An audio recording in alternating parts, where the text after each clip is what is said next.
कि क्या स्थिति है सो देखिए कि समझ बूझ इन रिश्तों को मैं टूट रहा था भीतर से, जैसे कभी घायल शेरनी जब भय गाती है भीतर से, जैसे कभी घायल शेरनी भय गाती है भीतर से।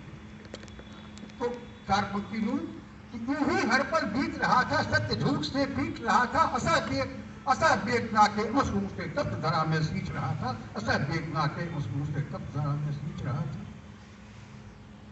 दो चार पंक्तियों और कहीं रह जाती हूँ। सिमट गई सूरज की किरणें, सिमट गई सूरज की किरणें और तिमी ने दी दस्तक, नीलांबर से निकला चंदा उसने कहा मुझसे हंसकर, नीलांबर से निकला चंदा उसने कहा मुझसे हंसकर। जहां सज्जन मिलते हैं सा उत्साहित करते हैं। तो नीलांबर से चंदा निकला उसने कहा मुझसे हंसकर। क्या कहा वो चंद्र भगवान ने, जो आज भगवान पशुपतिनाथ हमारे शंभू के मस्तक पर छाए हुए हैं कि 100 बार घिरा हूं पगली से, 100 बार घिरा हूं पगली से, फिर भी मैं तो नहीं रुका, राहु आए केतु आए तो भी मैं तो नहीं झुका, टका रहा मैं अपने पद पर और किया वो जा सदा, तुम क्यों भयभीत हुए ये तीरों की है नहीं पता, तुम क्यों भयभीत हुए ये तीरों की है नहीं पता। जैसे एक व्यक्ति जब नहीं जग पाता, जब झोला जाता है, तो फिर कभी कहता है अरे जो झुका नहीं सर खिल्ली से वह सर कैसे झुक गया, तो हरिश्चंद्र के वंशज हो हल्की विद्या में टूट गया। उठो धैर्य धीरज रखो, उठो धैर्य धीरज रखो, है नई सुबह होने वाली, तिल तिल करिए झूठ मरेगा, सत्य करेगी रखवाली, तिल तिल करिए झूठ मरेगा। जो पंक्तियां मैं दे रहा हूं, यही आस विश्वास, यही आस विश्वास लिए मैं ढूंढ रहा कोई नीत नया, जो ग्रंथों की राह चले और रचे या विश्व नया, जो ग्रंथों की राह चले और विश्व नया। जो पंक्ति में और दूं, आप जैसे लोग अब मिलते ही कहाँ हैं, आप जैसे लोग अब मिलते ही कहाँ हैं, इस चमन में फूल वो खिलते ही कहाँ हैं, जिसके सौरभ से सुरभित गुलिस्ता उस तरह के लोग अब दिखते ही कहाँ हैं, आप जैसे लोग मिलते ही कहाँ हैं। सब एक शेर देख के मैं विवरण को विराम दूंगा।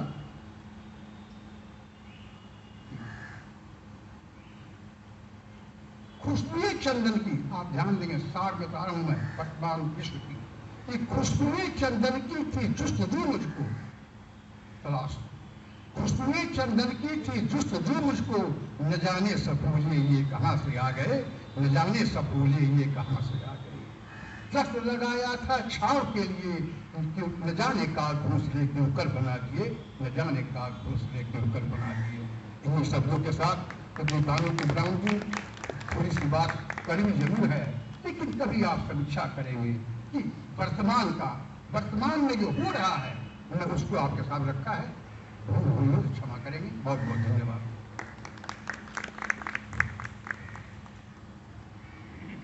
धरा सर ने बहुत अच्छा संदेश दिया कि गांधी के विचारों पर सिर्फ चर्चा ही नहीं होनी चाहिए, उसका अपने जीवन में अमल भी करना चाहिए, और खासकर उनका ओजस्वी कविता बहुत ही समसामयिक और मौजूदा है। बहुत बहुत धन्यवाद भरत सर। और मैं सीजी सर से निवेदन करूँगा कि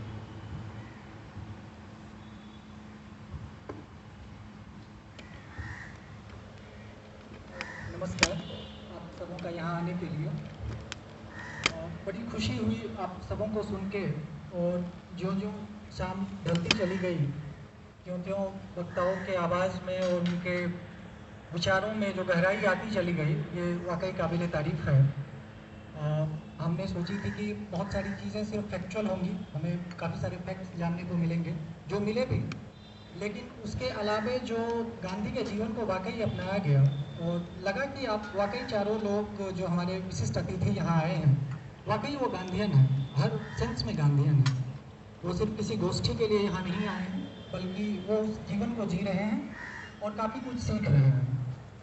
तो इससे हमें भी, जो नई जनरेशन है, उनको भी एक प्रेरणा मिलती है कि कैसे जीना है, क्या जीना है।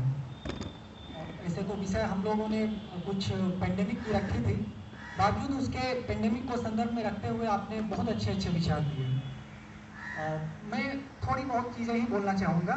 जैसे स्वच्छता के बारे में कही हुई चीज़ें हैं, इसको 1000 बार दोहराई जा चुकी हैं।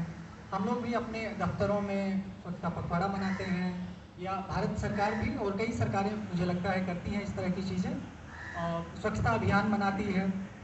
जिस तरह से हमने सत्याग्रहों की बात की है, उसी तरीके से आजकल हम स्वच्छता ग्रहियों की बात करते हैं, जो अब लाखों की संख्या में हो गए हैं। स्वच्छता केंद्र खोला गया है राजघाट के बगल में, पिछले ही साल ये नरेंद्र मोदी साहब ने वहाँ पे किया था। और इस तरीके से स्वच्छता को जोड़ा गया है, सैनिटेशन को जोड़ा गया है, क्लीनलीनेस और सैनिटेशन की बात की गई है। बापू का ही सब लिया हुआ है, जैसा कि आपने भी कहा, पॉलिटिकल साइंस के हमारे प्रोफेसर साहब ने भी कहा कि मोदी साहब अगर इतने पॉपुलर हुए तो कहीं ना कहीं वो गांधीवादी विचारधाराओं से हुए हैं, ये बात तो स्पष्ट है। चाहे वो अपनी बोली का प्रयोग करना हो, अपनी भाषा का प्रयोग करना हो, यूनाइटेड नेशंस में बोलना हो, या कहीं भी किसी को एड्रेस करना हो, एक गर्व की अनुभूति वापस लोगों को अपने अपने कल्चर में आई है। तो उसकी क्रेडिट तो बिल्कुल मिलनी ही चाहिए कहीं गवर्नमेंट को, और बिल्कुल जो भी प्रैक्टिशनर्स हैं दुनिया में। गांधी एक मुल्क तक सीमित नहीं है, ये बात हम लोग डिस्कशन में यहाँ भी जान चुके हैं। नेपाल में जो उनका महत्व दिखता है वही दुनिया के और मुल्कों में भी महत्व दिखता है। इसी चीज़ को मद्देनजर रखते हुए संयुक्त राष्ट्र ने, UNGA ने, बेसिकली जनरल असेंबली ने जो अभी उनके लिए रिकॉग्निशन करते हुए 2 अक्टूबर को international day of non violence मनाया। और ये कहीं ना कहीं ये एक मिथक बन गया मील का पत्थर, और ये साबित हो गया कि गांधी सारे देशों के लिए है, गांधी हम सबके लिए है। और आपने टोल्स्टॉय की बात की, आपने काफ़ी सारे विद्वानों की बात की, और तो उसी संदर्भ में गांधी जी का जो एक छोटी सी 2-4 लाइनें हैं जो कि हम सब ने पढ़ी हैं, उन्होंने कही सिंपल लिविंग हाई थिंकिंग। काफ़ी बेसिक चीज़ है, लेकिन ये काफ़ी मुश्किल है। जिस तरह से सच बोलना काफ़ी कठिन है, उसी तरीके से शायद सादगी अपनाना उतना ही कठिन है। चाहे वो खाने पे कंट्रोल करना हो, पहनावे पे कंट्रोल करना हो, ट्रांसपोर्टेशन पे कंट्रोल करना हो, मुश्किल है। एक बार जब आदत लग जाती है तो फिर आदमी 4 कदम चलना नहीं चाहता है, फिर वो कोई ना कोई वाहन ही ढूंढता है। तो उसके तो पीड़ित हम लोग सब, नई जनरेशन तो खास कर हैं। उन्होंने बात कही कि आप किसी व्यक्ति के एक्शंस को देखें, उनके वर्ड्स को ना देखें। वर्ड्स को बोला जा सकता है, लेकिन उनको चरितार्थ करना वाकई काफ़ी मुश्किल है। तो उनके एक्शंस देखें और फिर आप देखें कि वाकई डज ही मीन इट और he is pretending to do it, तो वो बात स्पष्ट साफ पता चलती है। उसके अलावा उन्होंने ये भी चीज़ कही कि a man is but the product of his thoughts, see how he thinks and how he does.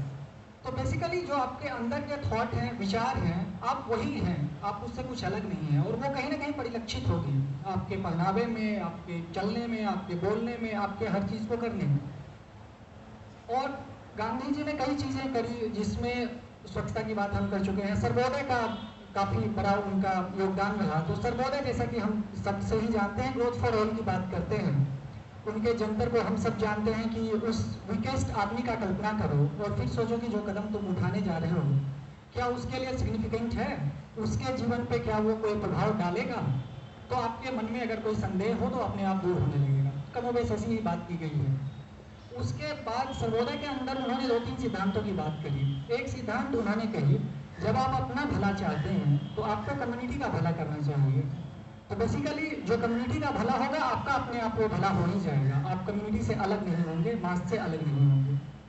उन्होंने बात कही कि आप 2 जॉब्स को या 2 वर्क को कंपेयर नहीं कर सकते और उसमें किसी को हीन आप नहीं घोषित कर सकते।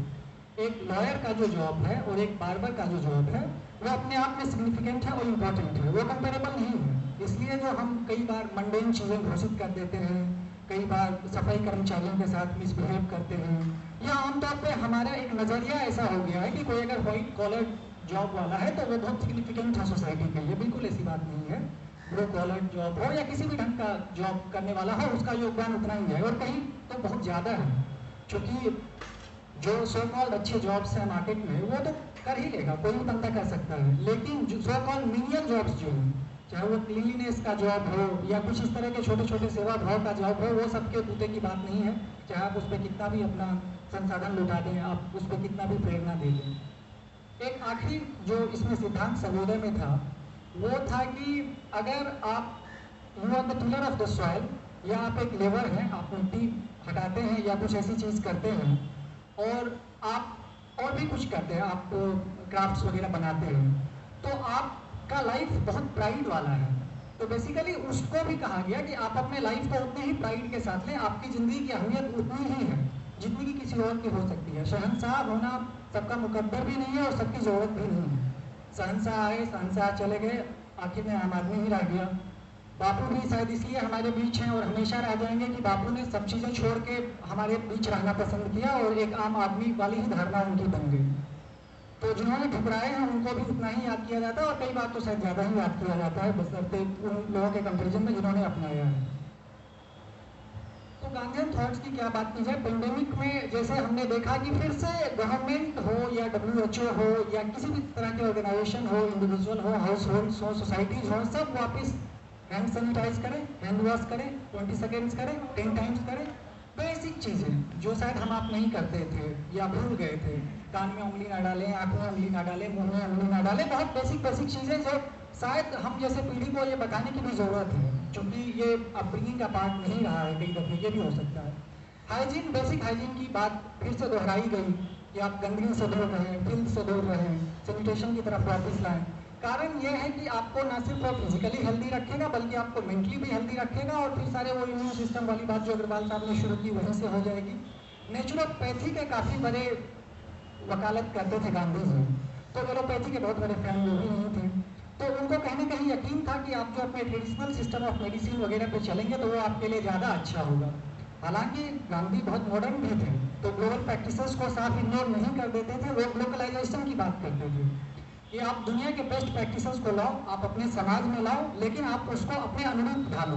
कॉपी कैट बनने की जरूरत नहीं है कि जो ब्रिटिश पार्लियामेंट कर रही है वही इंडियन पार्लियामेंट करे, जो वहाँ की गवर्नमेंट कर रही है या NGO कर रही है वही हम करें। उसको जब तक अपने अनुरूप नहीं ढालेंगे तब तक उसका महत्व हमारे लिए नहीं रहेगा और वो फिर लाइव नहीं रह पाएगा। तो इस तरह की बातें करते थे। और गांधी तो एक दर्शन है, एक जीवन है जिसको हम लोग सीखते रहेंगे। और पेंडेमिक हो या कोई भी इरा हो, गांधी हमेशा सिग्निफिकेंट रहेंगे, इसमें कोई शक नहीं है। और हमें बहुत खुशी हुई, एक बार मैं समअप करते हुए आप सबों का शुक्रिया अदा करता हूँ और आपके सारे पॉइंट्स को हम नोट करते हैं। जो आपने कीर्तिपुर की बात कही, जो आपने वहाँ पे गांधी भवन की बात कही, या आपने किसी और गोष्ठी रखने की बात कही, या जो भी होगा, हम लोग इन विचारों के साथ कई दफ़े मिलने की कोशिश करेंगे। और इतने इतने विद्वान लोग हैं और इतनी इतनी बड़ी बातें कह रहे हैं, तो अगर हम नहीं करें और बार बार नहीं करें तो नुकसान हमारा ही है। तो हम चाहेंगे, नई पीढ़ी चाहेगी कि आप सबों से काफ़ी कुछ सीखने को मिले और हमेशा सीखते रहें। बहुत बहुत धन्यवाद आपका।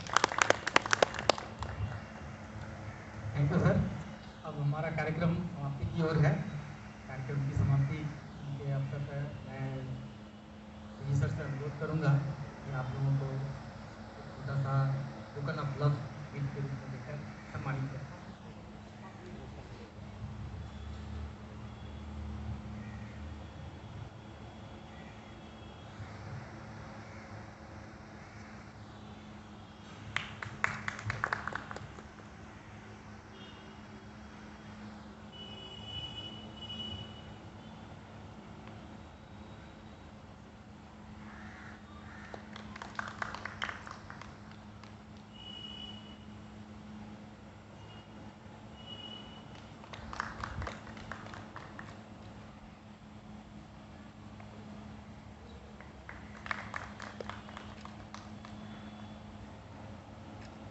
मैं श्री शैलेंद्र कुमार सांसद PCS से अनुरोध करूँगा वो धन्यवाद करें।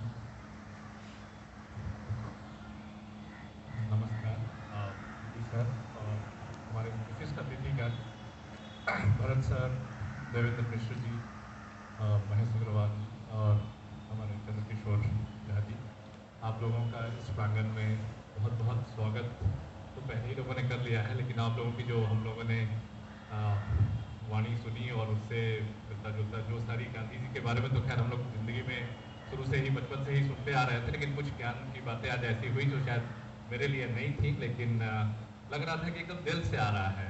जैसे अब भरत सर की बात की जाए तो मुझे लग रहा था कि गांधी को इन्होंने जिया है, तो वो जो दिल की आवाज़ होती है, जो दिल से दिल की आवाज़ होती है, तो उस तरह का फील आज हम लोगों ने महसूस किया, तो हम उसके लिए बहुत अनुग्रहित हैं।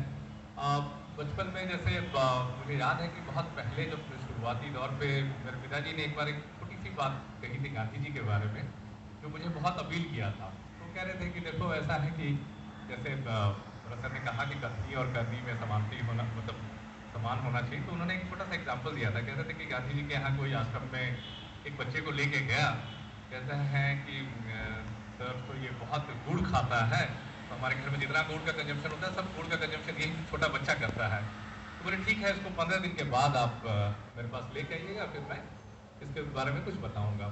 15 दिन के बाद उस बच्चे को लेके जब उसके पिताजी आए तो गांधी जी बोले कि बच्चा गुड़ बहुत खाते हो? तो उसने बड़ा ऐसे ऐसे करके हाँ। तो बच्चा गुड़ छोड़ दो, मत खाओ, गुड़ अच्छी नहीं है, तो ठीक है सेहत के लिए थोड़ा खाओ, दिन भर गुड़ ही मत खाते रहो। तो ये बात हुआ तो चलेगा। तो बच्चे को छोड़ के उसके पिताजी फिर आए, बोले आप यही बात कहने के लिए हमें 15 दिन क्यों रोका आपने? तो उन्होंने कहा कि देखिए मैं खुद ही गुड़ खाता था, 15 दिनों में मैंने गुड़ का सेवन छोड़ा, तब मैं अब कहने का हकदार हूँ। तो बात बहुत बड़ी है। मेरे पिताजी ने ये कहा था कि लोग बातें बड़ी बड़ी करते हैं लेकिन इम्प्लीमेंटेशन करना कितना मुश्किल होता है, ये गांधी जी की जीवनी के एक छोटा सा मतलब अगर सागर से कहें तो एक बूंद की बात है। और मुझे जो लगता है कि गांधी जी का सबसे जो आज भी 150 साल से ज़्यादा हो गए, 152 साल की हम लोग आज जयंती मना रहे हैं, लेकिन इनका रेलिवेंस यही है कि बहुत सिंप्लिसिटी है। बात को आप जितना सिंपल रखेंगे, जितना सरल रखेंगे, वैसे ही उनकी ज़िंदगी की किताब बहुत खुली हुई और बहुत सरल था। इसके अलावा सब लोगों ने बहुत सारी बातें की, वो उन पर रिसर्च करते करते मतलब कहते हैं ना कि एक सिंपल लाइफ को रिसर्च करना कर के लोगों ने मतलब इस फिलॉसफी पे कितनी चीज़ें लिख ली, कितनी चीज़ों ने रिसर्च किया। फिर भी गांधी जी ऐसे सब्जेक्ट हैं कि अभी भी बहुत कुछ रिसर्च किया जा सकता है। उसका सिंपल था कि एकदम सिंप्लिसिटी थी, सरल था, लोगों के दिल पे बातें जाती थी और इसीलिए इतना रेलिवेंस है। हम आज चाहे प्लेटो की बात कर लें, अरस्तु की बात कर लें, बड़े बड़े अपने थिंकर्स की बात कर लें, फिलोसफर की बात कर लें, तो उनको पढ़ने समझने में लोगों को कई साल लग जाते हैं और कई बार तो कई साल के बाद भी नहीं समझ आते हैं। लेकिन गांधी जी के बारे में हमने देखा कि एक छोटा सा 5 साल का बच्चा भी कुछ चीज़ें ऐसी पकड़ता है, लगता है कि उसने पूरा निचोड़ निकाल लिया।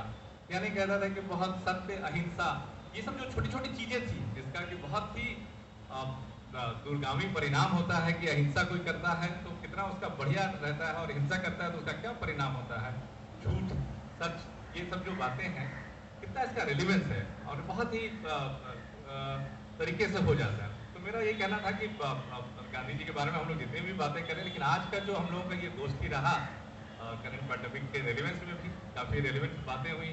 जैसे महेश जी ने बहुत अच्छे तरीके से उसको इम्यूनिटी सिस्टम से जोड़ा, हमारे किशोर जी ने उसकी पूरी प्रासंगिकता बताई और देवेंद्र जी ने उसको थोड़ा फिलोसफिकल देते हुए, क्योंकि इससे अपना ठाकुर राम से हैं और रिसर्च करते रहें। लेकिन सबसे अंत में मुझे सबसे बढ़िया लगा जो भरत सर की जो लगातार फ्लो से जो चीज़ें निकली हैं, मतलब मुझे लगता है कि ऐसा निचोड़ शायद मैंने बहुत सालों के बाद पाया कि गांधी जी को कई मतलब इतना बड़ा सब्जेक्ट को उन्होंने अपने कुछ शब्दों में उसको निष्पादन किया। यानी कि हम लोगों को बहुत अच्छा लगा कि ये जो कह रहे हैं, और मतलब यही था उनका कि जो कथनी और करनी में आप अंतर रखिए, अंतर मत रखिए और जिए, गांधी को दिल से जिए। और मुझे लगता है कि आने वाली पीढ़ी को इस चीज़ का बहुत एहसास होगा और ये एक विशेष साइकिल होता है लाइफ में। आप देखेंगे कि आपकी ज़िंदगी में कुछ चीज़ें ऐसी होती हैं और फिर घूम के आती है। वैसे ही हमारी पीढ़ियाँ शायद कहीं भटक गई हों तो गांधी जी के रास्ते से शायद उनका निवारण हो। और आज जिस तरीके का वायलेंस हम पूरे वर्ल्ड में देख रहे हैं, चाहे वो अफगानिस्तान हो चाहे ये हो, अगर वो गांधी जी वाली बात होती तो शायद इसका निवारण ऑलरेडी हो जाता।